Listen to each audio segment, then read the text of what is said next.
दूसरे एपिसोड में अब प्रस्तुत है कबीर की तीखी वाणी का अगला भाग, जिसमें वे मांसाहार के ढोंग, धर्म के नाम पर हत्या और पाखंडी भक्तों के चेहरे से नकाब उतारते हैं। कहते हो अल्लाह एक है, तो फिर कसाई खाना किसका बनाया?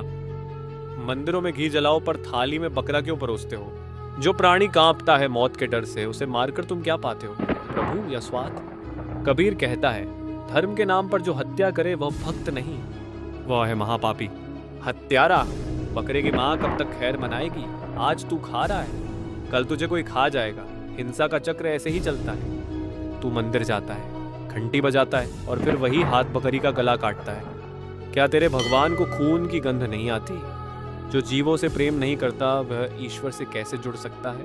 प्रभु को थाली नहीं चाहिए, उसे चाहिए दया। कबीर दहाड़ता है, मांस खाने वाला साधु नहीं, हिंसा करने वाला भक्त नहीं। प्रभु वहां नहीं आता जहां प्राणी की चीखें दीवारों से टकराती हैं।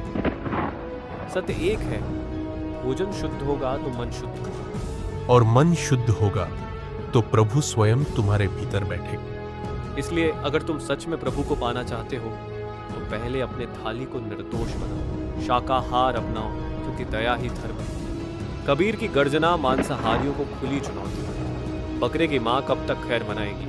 तू आज शेर खाता है, कल शेर तुझे खा जाएगा। जो हिंसा बोएगा वही हिंसा काटेगा, यह ईश्वर का अटल विधान है। एक, धर्म के नाम पर हत्या, कबीर का प्रहार। तू मंदिर जाए, मुर्गी काटे, कहाँ गया तेरा प्रभु? धूप अगरबत्ती से आत्मा नहीं मिलती। जब तलवार से खून टपकता है तो स्वर्ग नहीं, अंधकार जन्म लेता है। 2, धर्म का ठेका लेकर कौन बना है कसाई? कहत कबीर, सुनो भाई साधो, कसाई न बने फकीर। जो मांस खाता है वह उपवास नहीं कर सकता।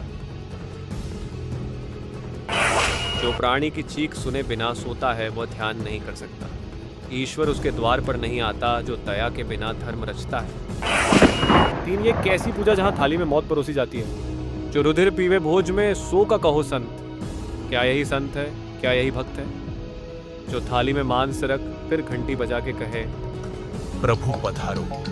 कबीर हंसते हैं और कहते हैं, प्रभु नहीं आएगा, तेरे मन का कीचड़ उसे रोकता है। 4, आत्मा को खाने वाला खुद को कैसे बचाएगा? जीव हत्या कर साधु कहाए, सो नर नरक का भाग। साधु वही जो दया में रमे, भक्त वही जो प्राण की रक्षा करे। जो आत्मा के प्रेम में चले वही मोक्ष को पाए। 5, कबीर का सीधा संदेश। मांसाहार नहीं पाप का अंश है, बल्कि वह ज्ञान का घना तमस है। जिसे तू स्वाद कहता है वह किसी की अंतिम चीख है।